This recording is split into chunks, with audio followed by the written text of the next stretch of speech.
Hi, I'm Methuselah, and you're going to get this word.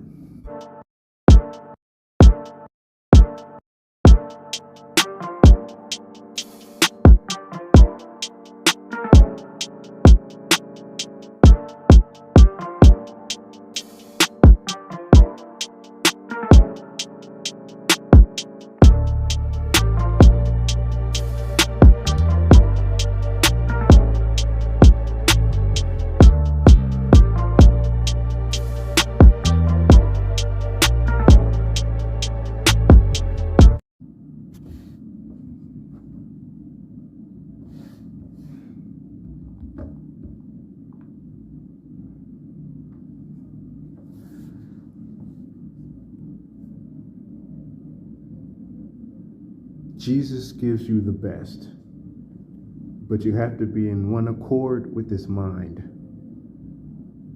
The devil gives you what you want, but only for a time. We're coming from John 2, 1 through 11. All right. The first miracle of Christ. Let's read. And the third day, there was a marriage in Cana of Galilee, and the mother of Jesus was there. And both Jesus was called and his disciples to the marriage. And when they wanted wine, the mother of Jesus saith unto him, They have no wine. Jesus saith unto her, Woman, what have I to do with thee? Mine hour is not yet come. His mother saith unto the servants, Whatsoever he saith unto you, do it. And there were set there 6 water pots of stone, after the manner of the purifying of the Jews, containing 2 or 3 firkins apiece.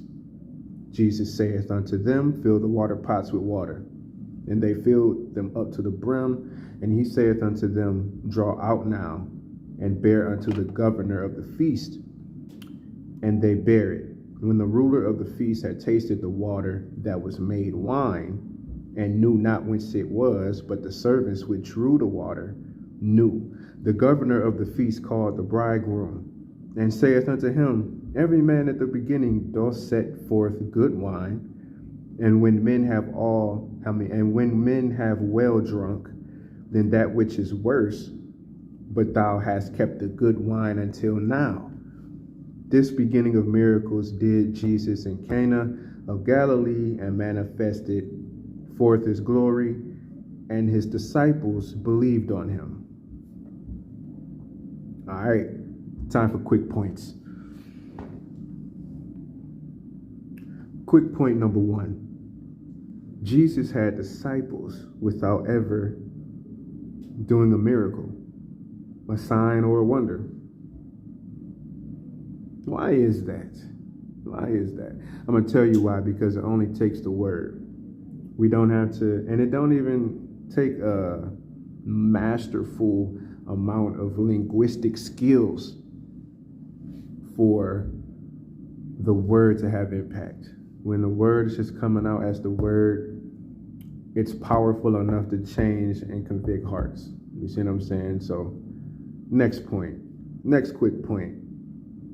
The fact Jesus' first miracle was at a wedding symbolizes the saving of the church, the coming of Jesus to become one with his bride, the bride being the church, Christ being called the bridegroom.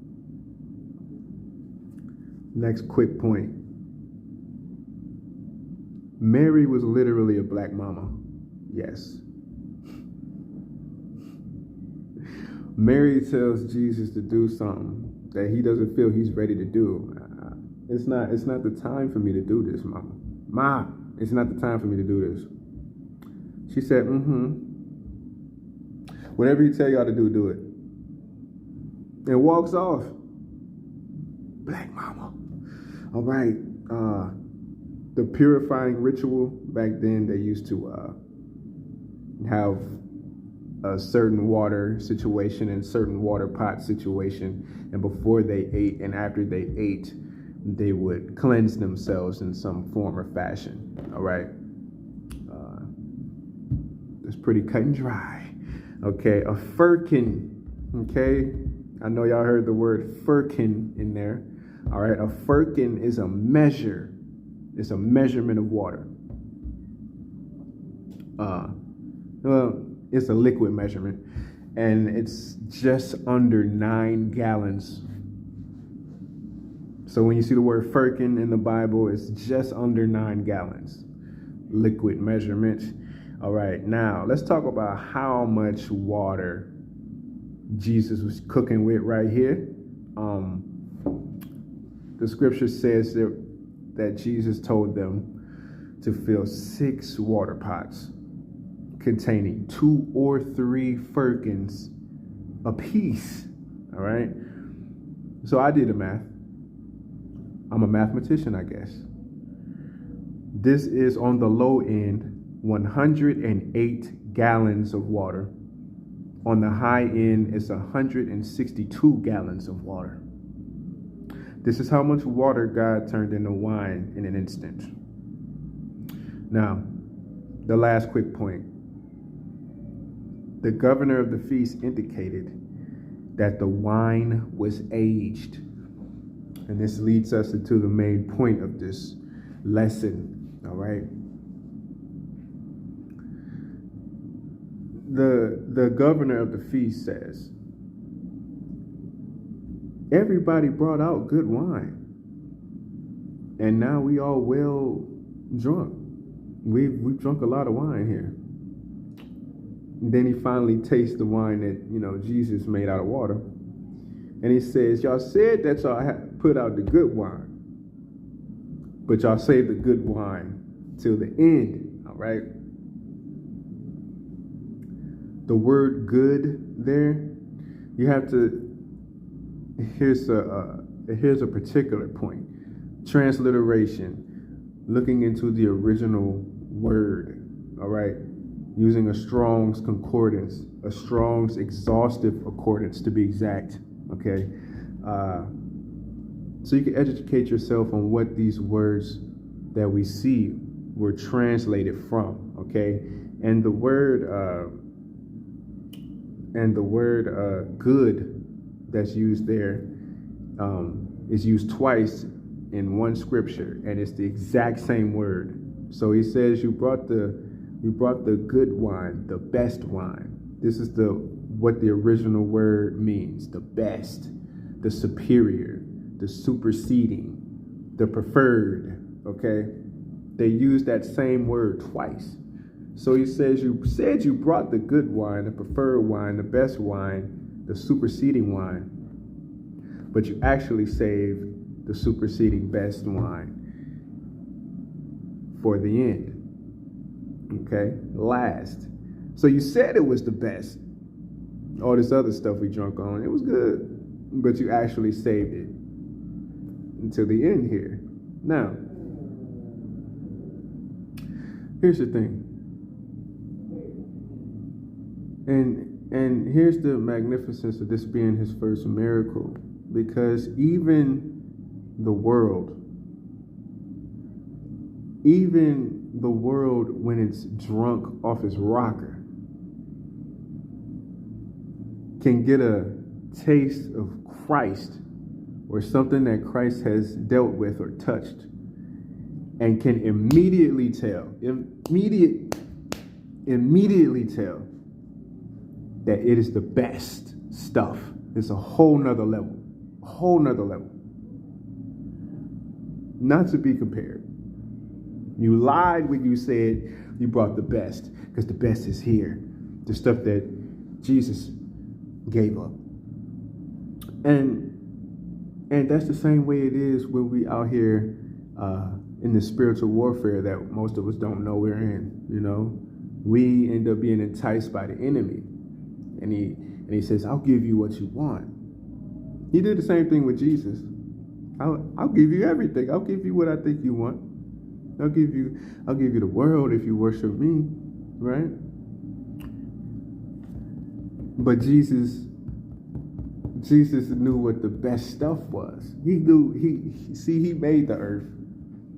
But the enemy was playing on Jesus's humanness during his walk, you know what I'm saying, on earth. So he was banking that Jesus' humanness, his human nature, would prevail and make him take the devil deal. All right? It didn't work. And that's how we're supposed to be. We're supposed to realize that the stuff that Jesus has, the things that Jesus touches, is actually the best stuff.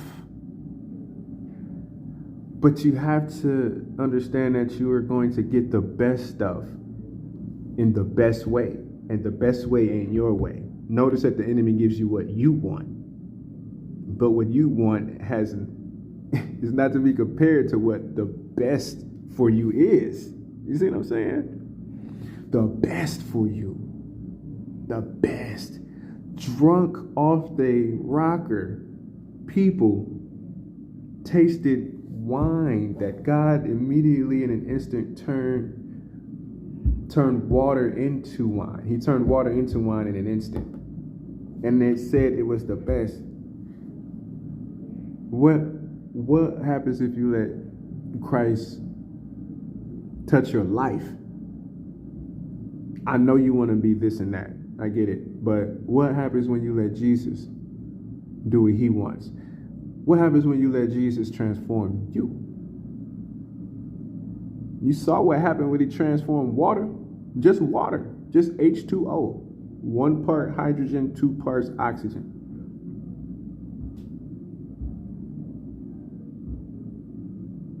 No. Is it 2 parts oxygen?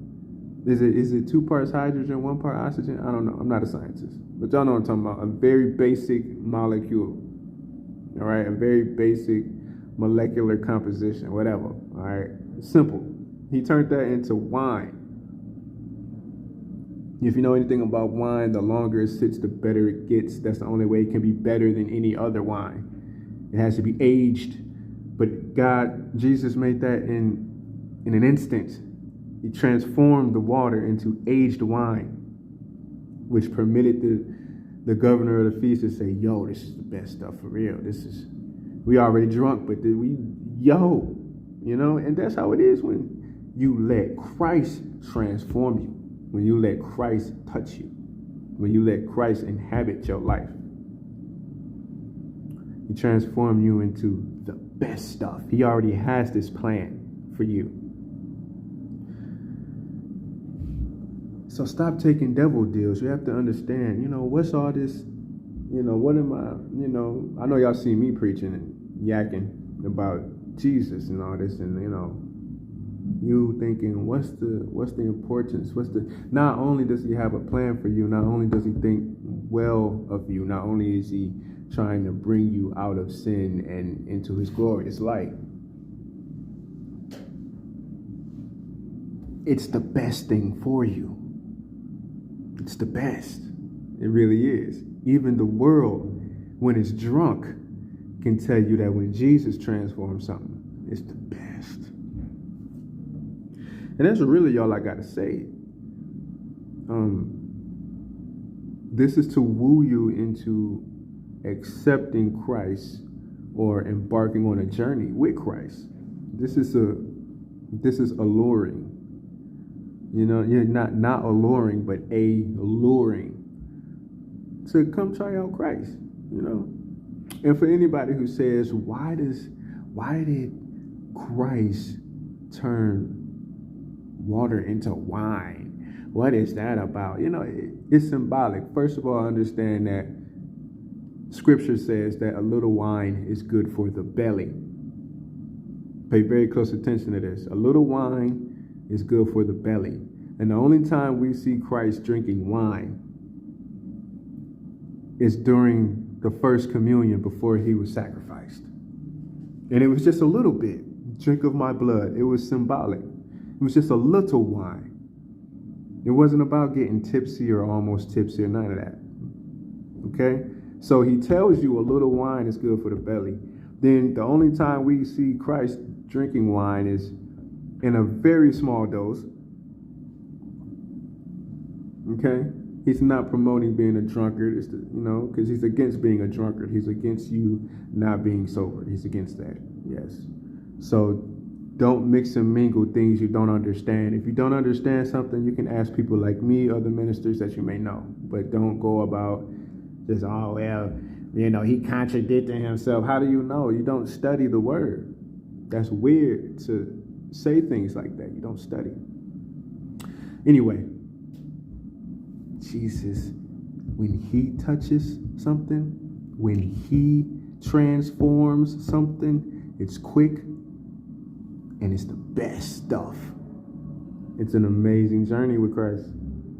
I implore you to come along. And this has been episode 2 of You Gonna Get This Word. I hope that I've been clear and concise. I hope that you understand the story of Christ's first miracle a little bit better. I hope my quick points were interesting for you. I plan on doing those every video. The particular point as well, and also the main point, which is, Jesus know what he's doing. That's the thing. We don't accept our position as created things. We are creation. Everybody can go and, hey, I got an Apple TV. Something wrong with the Apple TV. I don't know how to operate the Apple TV, so I'm gonna go look at the Apple TV manual that Apple made and put in the box with it. Everybody can conceptualize that. But nobody can conceptualize, let's go holler at the Creator about his creation, ourselves. There's something wrong with me. We don't ever say, let's go to the Creator of me. We go to the deliverers of ourselves, our parents. That's like going to Amazon with your Apple TV problem. Like, we just delivered it, bro. Like, call Apple. Look at the manual. Same thing with the creation and the Creator. It's only so much the deliverers, your parents, can tell you about you. They didn't create you. They delivered you. You were formed in the womb by God. You were created in his mind before you ever manifested. So go to the Creator. And Jesus is God. Jesus is the Son that has always been. S-O-N. He has always been. In the beginning was the Word, and the Word was God. In the beginning was the Word, and the Word was with God, and the Word was God. All right? That's the Son. The Father, the Son, and the Spirit. They always were.